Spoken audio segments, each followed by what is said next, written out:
اللهم ارزقنا العلم النافع والعمل الصالح، وارزقنا الإخلاص في القول والعمل، ووفقنا لما تحب وترضى، اللهم آمين.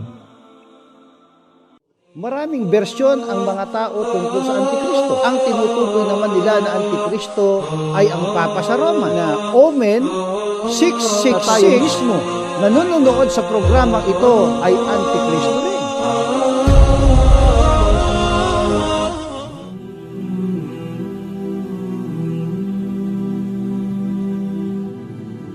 Alhamdulillah, wassalatu wassalamu ala rasulillah. Amma ba'd. Assalamualaikum warahmatullahi wabarakatuh. Ang lahat ng papuri ay para kay Allah lamang, ang Panginoon ng lahat ng likha, at naway ang kapayapaan at pagpapala ni Allah ay ipagkaloob sa kanyang huling propeta at sugo na si Muhammad. Narito po tayo ngayon sa ating programa na talakayan tungkol sa tinatawag na mga paksa na napapanahon at nais naming ipagkaloob sa inyo ang impormasyon tungkol dito sapagkat kapansin-pansin ang napakaraming mga tao ang naniniwala sa tinatawag na Antikristo. At pagka ang pag-uusapan po ay Antikristo, maraming bersyon ang mga tao tungkol sa Antikristo. Kung ang tatanungin natin ay ang mga Katoliko, ang tinutukoy ng pinakapapa sa Roma na Antikristo ay di umano ay ang mga tao na humiwalay o tumiwalag sa Iglesia Katolika Apostolika Romana. Kung ang pag-uusapan naman ay sa panig ng mga Protestante, ang tinutukoy naman nila na Antikristo ay ang Papa sa Roma. At napakaraming mga konsepto ng tinatawag na Antikristo. Pagka naman manunood ka ng tinatawag na mga film, mapapanood mo din tinatawag na Omen 666, yun daw di umano ang Antikristo. Kaya maraming mga tao ang nagugulumihanan tungkol sa tinatawag na Antikristo. Kaya nais naming ipaglingkod ang impormasyon tungkol sa bagay na yan upang sa gayon ay maging alerto ang bawat isa sa atin, baka naman lumilitaw na tayo mismo nanonood sa programang ito ay Antikristo rin. Beno, nais naming ipagpauna sa inyo na ang layunin po ng pag-aaral at talakayang ito ay hindi upang saktan ang damdamin ng sinuman. Ang pinakalayunin po namin ay ibinatay namin mismo sa aklat ng Quran na ganito po ang sinasabi. Pakinggan ninyo at ating babasahin dito po sa Al-Quran chapter 2 and the verse is 2. Kung tawagin ito ay Al-Baqarah.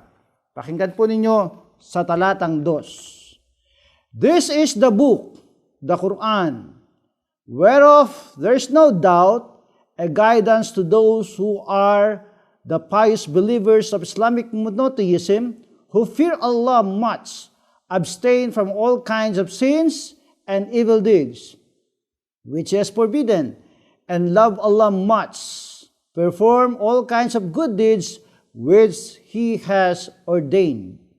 Ito po ang pinakalayunin natin, mga mahal na kapatid sa Islam, at gayon din naman mga ginigiliw namin at pinagpipitagan ng mga televiewers.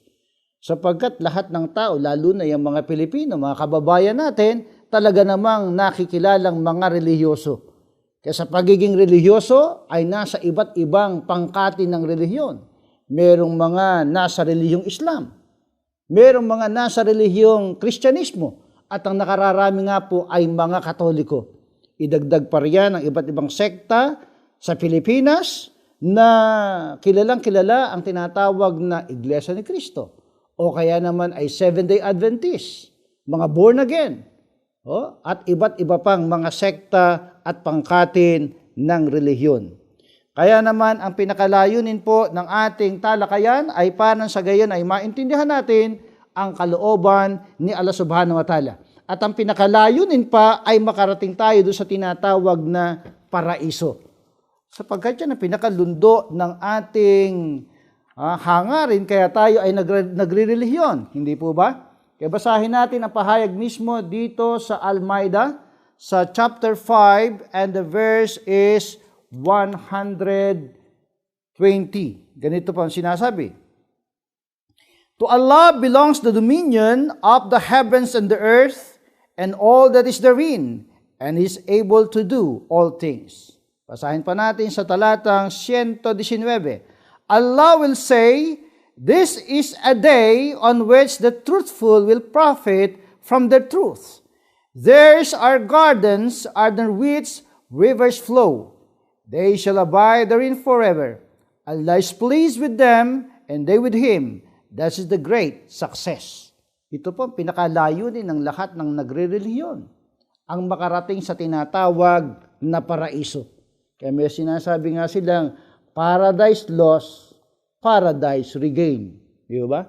Kaya para maibalik ang paraiso, parang sa gayon ang tao ay makarating sa paraiso, kinakailangang mabuhay po tayo sa tinatawag na katotohanan. Kaya ang sabi ni Prophet Jesus Christ alayhi salam, ang sabi niya ay maliwanag na ang katotohanan ang magpapalaya sa inyo. Kaya kinakailangang palayain po tayo ng katotohanan. At alang-alang pa rin sa makapakanan ng ating mga televiewers na mga Kristiyano, baka isipin ninyo na Quran lang ang ginagamit natin sa ating talakayan, idagdag po natin ang Biblia. Ano po ba ang sinasabi ng Biblia? Pakinggan ninyo kung bakit gagamitin natin ang Biblia bilang pasintabi, bilang paggalang sa ating mga kababaeng mga Kristiyano. Ganito po ang sinasabi sa 2 Timoteo 3:16 hanggang 17. Simulan pa natin sa talatang 15. At mula sa pagkasanggol ay iyong nalalaman ang mga banal na kasulatan na makapagpapadunong sa iyo sa ikaliligtas sa pamamagitan ng pananampalataya kay Kristo Jesus. Ang lahat ng mga kasulatan na kinasihan ng Diyos ay mapapakinabangan din naman sa pagtuturo, sa pagsansala, sa pagsaway, sa ikatututo na nasa katwiran, upang ang tao ng Diyos ay maging sakdal, tinuro ang lubos sa lahat ng mga gawang mabuti. Kaya yan ay pasintabi sa mga kababayan nating mga Kristiyano. Gagamitin din po natin ang Biblia upang sa gayon ay lalo kayo masyahan sa ating talakayan. Pero sa pinaka-perspective mismo ng Biblia, sino ba ang tinutukoy na Antikristo? Pakinggan niyo dito sa 2 Juan, sa 1 ang talata po ay 7, ganito ang sinasabi sa atin. Sapagkat maraming magdaraya na nangagsilitaw sa sanglibutan. Sa makatwid ay ang mga hindi nangagpapahayag na si Jesucristo ay naparitong nasa laman. Ito ang magdaraya at ang Antikristo. Hindi po natin definisyon yan. Yan ay definisyon ng Biblia. Sino raw po ang Antikristo? Sino man anya na nagpapahayag na si Jesucristo ay hindi naparitong nasa laman, ito ang wika ang Antikristo. Sa makatwid ay kalaban ni Kristo. At ano rin ang itinatagubili ng Biblia sa mga Antikristo? Kung sakaling lalapit sa inyo, kakatok sa bahay ninyo, ano ang dapat ninyong maging pagsalubong sa kanila? Ito ang sinasabi. Dito naman sa talatang 10 hanggang 11, ganito ang sinasabi. Sa 2 Juan pa rin, sa 1, ito ang sinasabi. Kung sa inyo'y dumating ang sinuman at hindi dala ang aral na ito, ay huwag ninyong tanggapin sa inyong bahay at huwag ninyo siyang batiin, sapagkat ang bumabati sa kanya ay nararamay sa kanyang masasamang gawa. Ano raw po ang dapat gawin sa mga tao na hindi naniniwala na si Jesucristo ay naparito ayon sa laman? Huwag nyo anyang babatiin. Huwag ninyong papapasukin sa inyong bahay. Bakit? Sapagkat pagka pinapasok niyo sa inyong bahay, mararamay anya kayo sa kanya. Sa salot, sa kapahamakan na inilalaan sa taong yon na tinatawag na Antikristo. Kaya talagang napaka-controversial itong talakayan natin na ito tungkol sa Antikristo, ano? Kaya wag daw anya natin silang papapasukin sa ating bahay. At ano pa ang pagkakakilanlan sa Antikristo? Batay naman dito sa Biblia pa rin. Sa Apokalipsis 13:16 hanggang 18, ganito ang sinasabi. Pakinggan po ninyong mabuti at ating babasahin. 13:16 hanggang 18. Ito po. At ang lahat, maliliit at malalaki at mayayaman at mga dukha at ang mga laya at ang mga alipin ay pinabigyan ng isang tanda sa kanilang kanang kamay o sa noo. At nang huwag makabili o makapagbili ang sinuman, kundi siyang mayroong tanda sa makatwid ay ang pangalan ng hayop o bilang ng kanyang pangalan. Dito'y may karunungan. Ang may pagkaunawa ay bilangin ang bilang ng hayop sapagkat siyang bilang ng isang tao at ang kanyang bilang ay 666.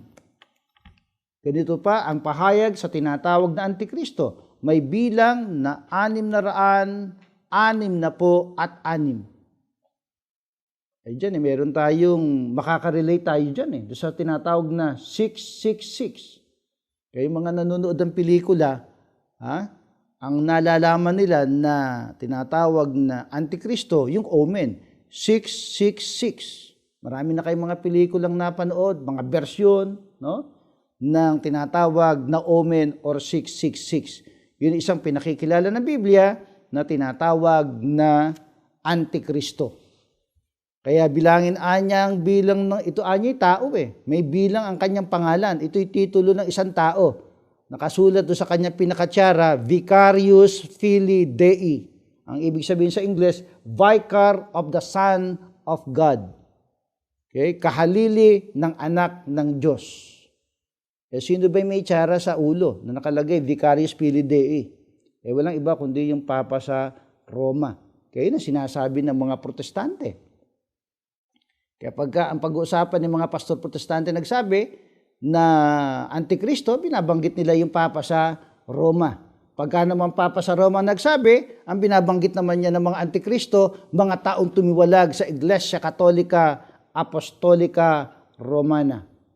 Ngayon, kanina pa natin sinasabi o tinatalakay yung salitang Antikristo. Simple lang naman yun Ang ibig sabihin lang na Antikristo ay kalaban ni Kristo. Ganun lang kasimple Kaya alamin natin kung sino-sino talaga ang mga kalaban ni Kristo. Dapat muna nating malaman sino ba si Kristo? O sino ba si Prophet Jesus Christ alayhisalam? Ano ba siya? Siya ba ay Diyos na nagkatawang tao? O siya ba ay tao? Sapagkat ang sabi nga sa ikalang Juan 1:7, yun anyang mga nagtuturo na si Jesus ay hindi na parito. Ayon sa laman, sila anya ang Antikristo. Kaya alamin natin mula sa bibig mismo ni Jesus Christ, alayhisalam, kung sino siya.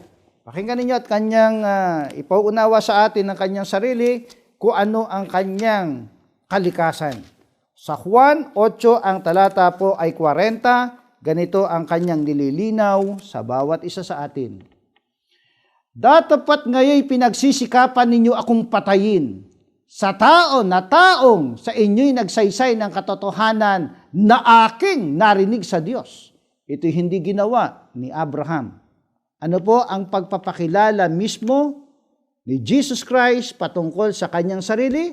Ang sabi niya, ako'y tao na nagsasaysay sa inyo ng katotohanan na aking narinig sa Diyos. Sana narinig niyo yan. Ang sabi niya, ako'y tao na nagsasaysay sa inyo ng katotohanan na aking narinig sa Diyos. Meron ba kayo narinig na sinabi niya, ako'y Diyos na nagkatawang tao? Meron ba kayong narinig na akong ikalawang persona ng tunay na Diyos? Ano pa inyong narinig? Ako'y tao na nagsasaysay sa inyo ng katotohanan na aking narinig sa Diyos. Kaya ang katotohanan na kanyang narinig sa Diyos, siya po ay isang tao. Hindi niya sinabing siya ay Diyos na nagkatawang tao. Hindi rin naman niya sinabi na siya ay ikalawang persona ng Diyos. Ngayon, tanungin naman natin yung kanyang mga kakontemporary. Ibig sabihin, mga kasama niya, yung kanyang mga disipulo, kasama niya sa pangangaral, sa kanyang kapanahunan. Ano ang pagkakilala sa kanya ng kanyang mga disipulo? Basahin natin dito po sa mga gawa ng mga apostol, sa 22, ang talata po ay 2. Ganito po ang ating mababasa. Subaybayan po ninyong mabuti at aking sisipiin. Ito po. Sa chapter 2 and the verse is 22. Ganito po ang ating mababasa. Kayong mga lalaking taga-Israel, pakinggan ninyo ang mga salitang ito. Si Jesus na taga-Nazaret, lalaking pinatunayan ng Diyos sa inyo sa pamamagitan ng mga gawang makapangyarihan at mga kababalaghan at mga tanda na ginawa ng Diyos sa pamamagitan niya sa gitna ninyo, gaya rin ng nalalaman ninyo. Ano po ang pagpapakilala ng mga alagad ni Jesus Christ patungkol sa kanyang sarili? Ang sabi, lalaking pinatunayan ng Diyos sa inyo. Sa makatuwid, siya po ay isang lalaki. Pagka sinabing lalaki, tao, hindi po Diyos. Hanggang dyan po muna at ipagpapatuloy natin ang ating talakayan. Kung ano pa ang pagkakilala ng mga propeta o ng mga tao sa kapanahunan ni Kristo patungkol sa Kanya. Halimbawa, ayon naman sa pahayag ni Apostol Mateo sa 11:19. Anong pagpapakilala niya kay Jesus Christ? Ang ganyan po muna at tayo po magbabalik, sasagutin yan pagkatapos po ng ilang sandali. Ang programang ito ay hatid sa inyo ng Fanar Community Channel. For more information about our program, contact us at fcc.filipino@gmail.com.